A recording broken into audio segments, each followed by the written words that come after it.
안녕하세요. 보현TV 북리뷰에 와주셔서 감사합니다. 오늘 제가 소개할 책은 많은 분들이 한 번쯤은 읽어보셨을 세계 명작 고전인 톨스토이의 부활입니다. 제가 부활을 어렸을 때 한 번 읽고 90년대 또 한 번 읽고 이번이 세 번째 읽은 건데 그때마다 눈에 들어오는 부분이 좀 다른 것 같습니다. 집에 있는 오래된 세계 명작들을 버리지 못한 건 언젠가는 한 번씩 다시 읽어봐야겠다는 생각 때문이었는데 이번에 부활을 다시 읽어보니까 놀라운 현재성을 느낄 수 있었습니다. 부활은 톨스토이가 71세였던 1899년에 발표한 작품입니다. 지금은 좀 인기가 시들하지만 부활은 우리나라에 소개된 이후 우리나라 사람들이 장시간에 걸쳐 가장 많이 읽은 외국 소설이었고 특히 일제강점기에 이 작품이 들어왔을 때 우리 문단에 러시아 열풍이 일었을 정도로 커다란 영향을 줬다고 합니다. 그런데 부활하면 어떤 장면이 떠오르시나요? 주인공 카추샤와 네을류도프가 눈 내리는 추운 시베리아로 떠나는 장면이 아닐까 싶은데 그런데 이 장면이 정작 소설 부활에는 안 나옵니다. 이것을 콕 집어 지적하고 분석한 글이 백낙청 선생님의 민족문학과 세계문학체 2집인 민족문학의 현단계 2부에 실려 있는데요. 이 글을 보고 나서 정말 그런가 확인하는 마음으로 다시 부활을 읽지 않았다면 저도 계속 헷갈렸을 것 같습니다. 실제로 부활 책에는 유영수들이 모스크바에서 시베리아로 출발하는 날이 7월이었다고 나옵니다. 기차가 출발하고 나서는 소나기가 대각선으로 쫙쫙 내려서 사실은 시베리아로 유영을 떠나는 그날 눈이 아니라 비가 내렸던 건데요. 그러고도 석 달에 걸쳐 시베리아로 가는 동안 눈 오는 장면이 아주 짧게 딱 한 장면 나오긴 하는데 그때는 이미 카추샤의 사면령이 내린 다음이고 어두운 저녁 무렵 첫눈이 소복소복 쌓이는 약간 동화적인 장면이 나옵니다. 그런데 왜 우리는 카추샤가 눈이 펄펄 내리는 시베리아로 떠나는 심상을 가지고 있을까? 이 문제를 가지고 제가 백낙청TV에 출연해서 백 선생님께 질문을 하기도 했는데요. 오늘 보현TV 부활 북리뷰에서는 그때 미처 다하지 못한 부활에 관한 흥미로운 얘기들을 좀 더 해보려고 합니다.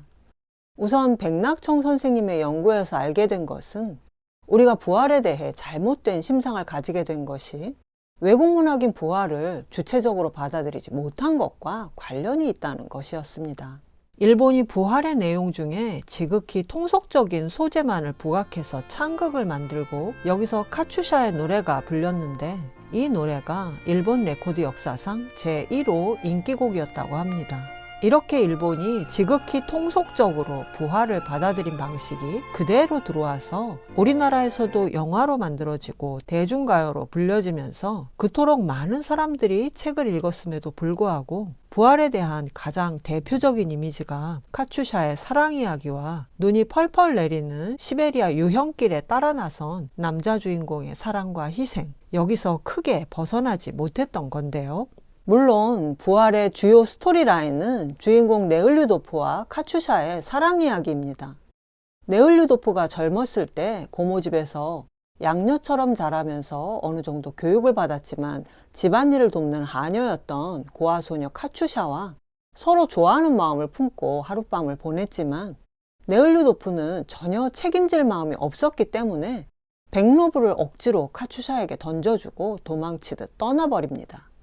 문제는 카추샤가 그 하룻밤으로 임신을 한 건데 이후 카추샤가 고모집을 쫓겨나듯이 나와서 이곳저곳을 전전하지만 하녀로 남의 집살이를 하면 어김없이 남자 주인의 희롱과 성폭력이 이어져서 계속해서 쫓겨나거나 뛰쳐나오는 일이 반복됩니다.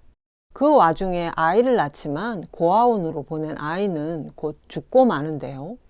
카추샤는 치근거리는 주인 남자의 강요에 못 이겨 남몰래 간통을 하는 천한 하녀가 되느냐 아니면 생활이 보장되고 법률로 돈벌이가 허락되는 연속적인 간음 생활을 하느냐의 기로에서 후자를 선택합니다.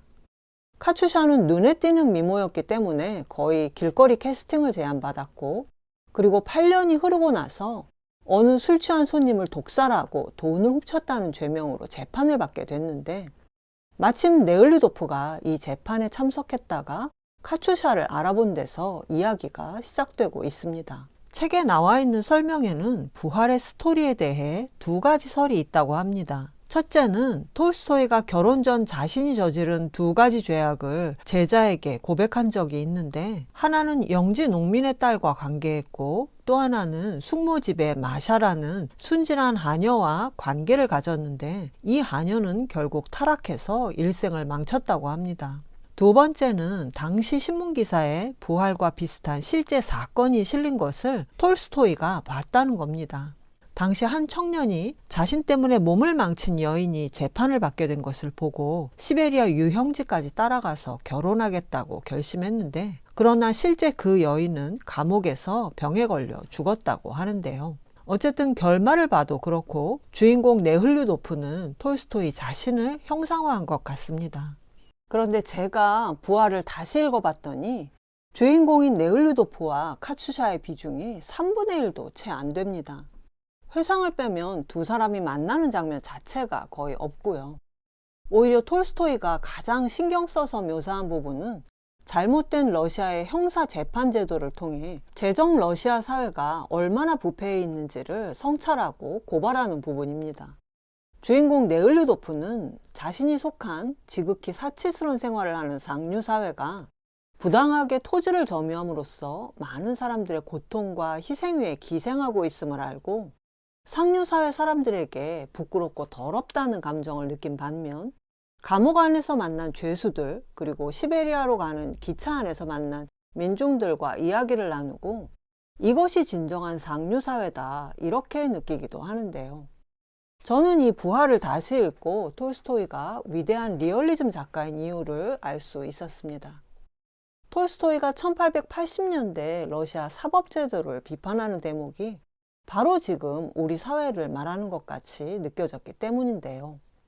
140년을 뛰어넘어 거의 평행이론처럼 느껴지는 대목들이 있었습니다. 우선 카츄샤가 살인을 저지르고 돈을 훔치지 않았다는 사실은 책을 읽은 독자는 물론 재판장과 배심원들까지 모두 알 수 있었습니다. 그럼에도 불구하고 카츄샤가 유배형을 언도받는 장면이 마치 할리우드 영화의 한 장면처럼 묘사된 제1부 앞부분이 부활의 가장 명장면이 아닐까 싶은데요.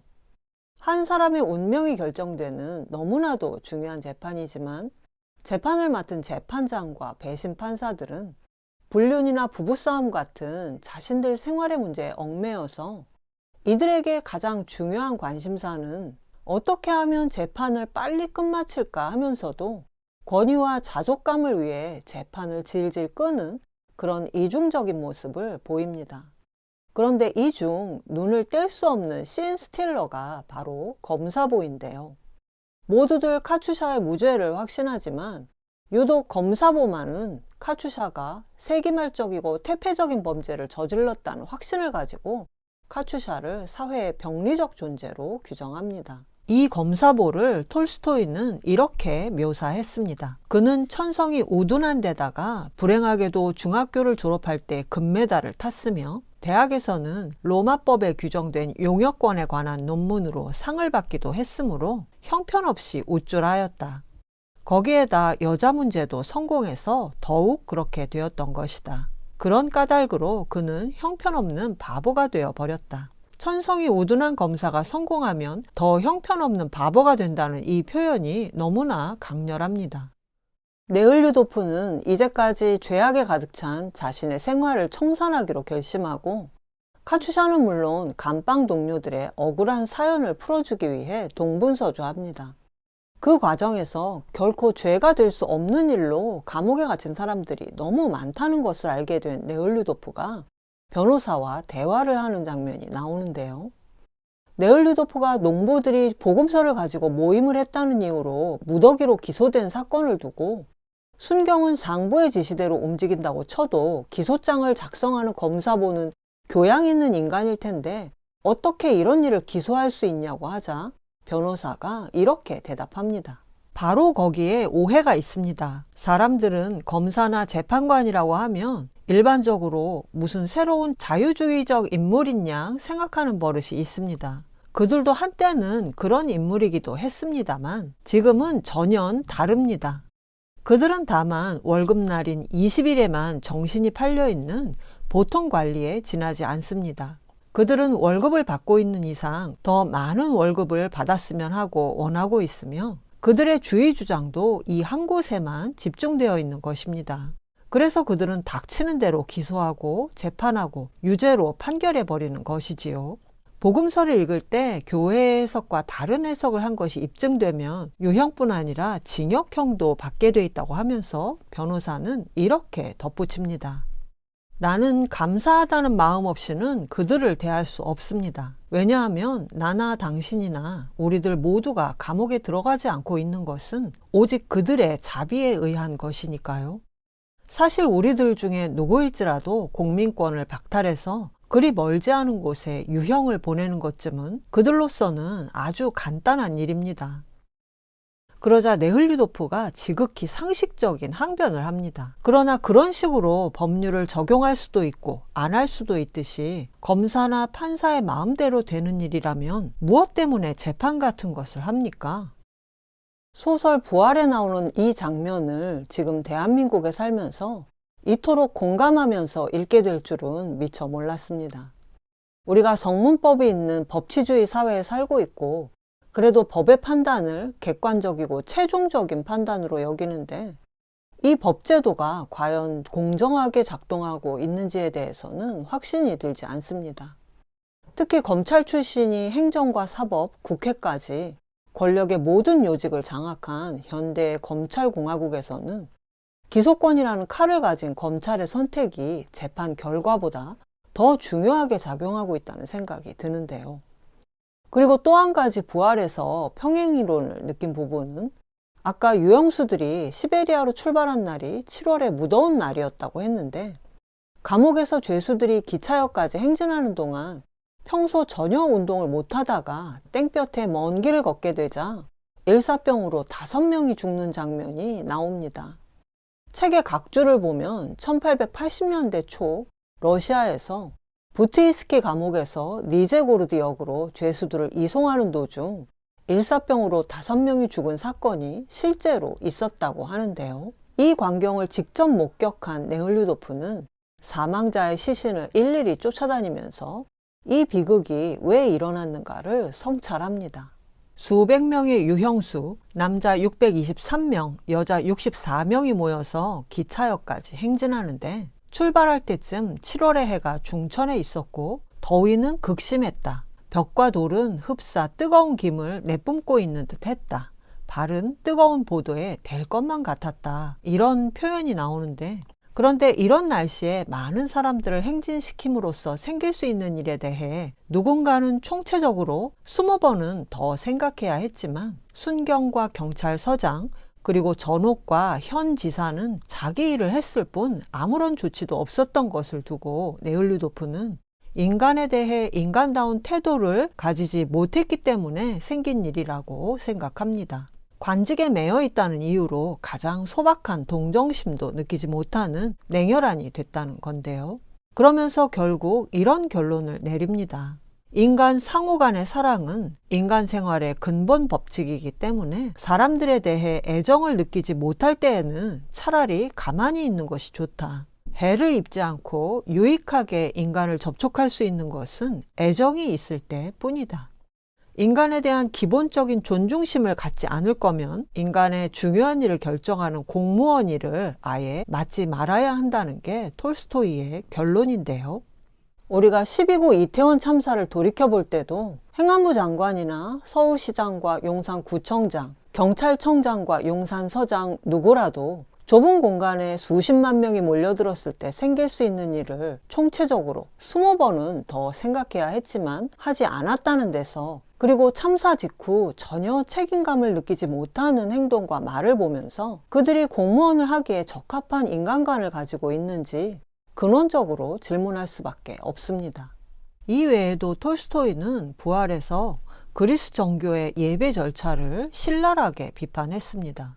특히 사제가 빵과 포도주를 먹음으로써 그리스도의 살과 피를 마신다는 부분을 예수는 사제라는 교사가 빵과 포도주를 가지고 행하는 무의미하고도 모독적인 요술을 금했다고 썼고, 끝에 칠보 메달이 달린 도금한 십자가에 사람들이 입을 맞추게 하는 행위 또한 십자가가 그리스도가 받은 형구를 본뜬 것에 불과하지만 누구 한 사람도 깨닫지 못하고 있었다거나, 그리스도의 이름으로 행해지는 이 모든 일들이 실상 그리스도 자신에 대한 더 없는 모독이며 조소라는 것을 생각하는 사람은 없었다고 썼습니다. 톨스토이는 러시아 사법제도가 잘못된 원인이 러시아 교회와 상류층의 잘못된 왜곡된 신앙관에 있다는 점을 지적하기 위해 이 부활을 썼던 것 같습니다. 톨스토이가 당대 러시아 기독교의 문제들을 정면으로 비판했기 때문에 부활 출간 이후 교회로부터 파문을 당했는데, 그러나 복음의 진정한 의미를 추구하는 톨스토이의 입장은 부활의 결론과도 연결됩니다. 부활의 결론이 어땠는지 기억나시나요?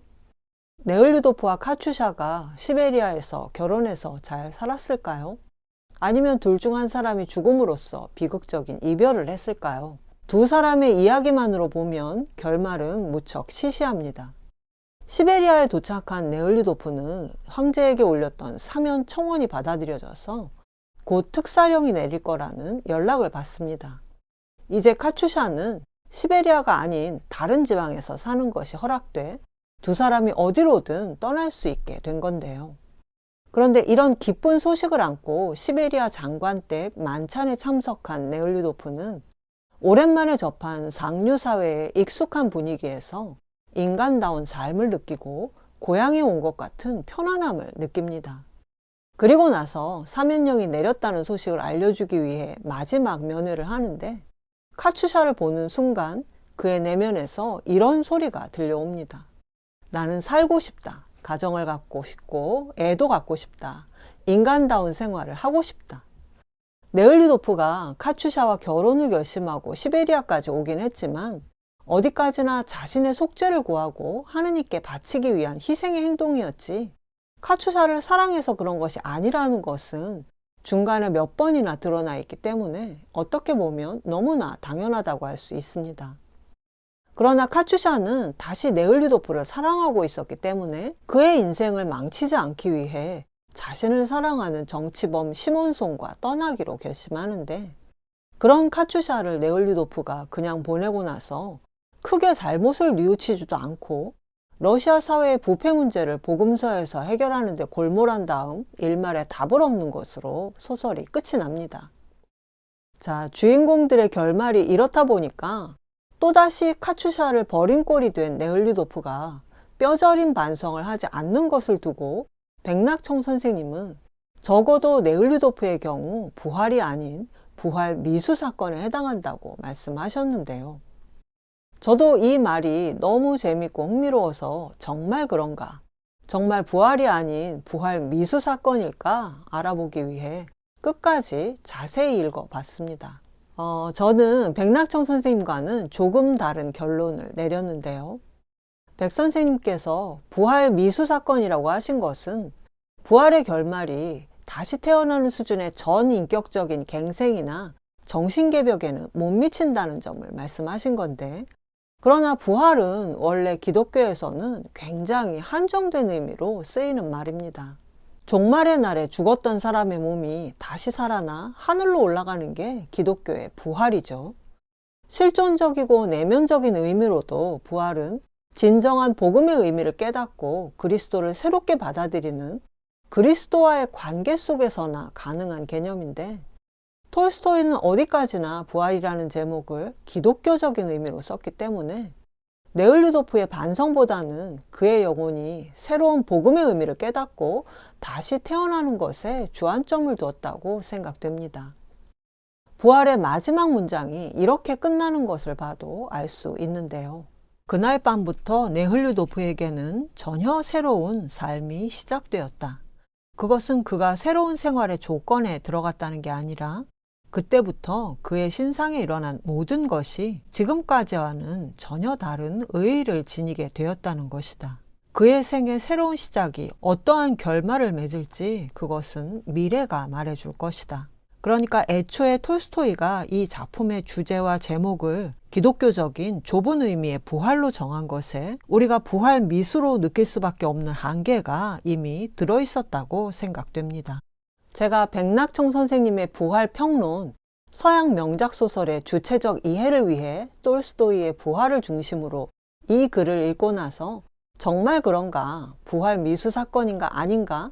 이런 것이 궁금해서 부활 책을 다시 읽으면서 저 나름대로 많은 것을 찾아낼 수 있었는데요. 여러분께서도 책장 깊숙이 꽂혀 있는 부활을 다시 꺼내 읽어보시고 서양 고전 명작의 깊이를 느껴보시기 바랍니다.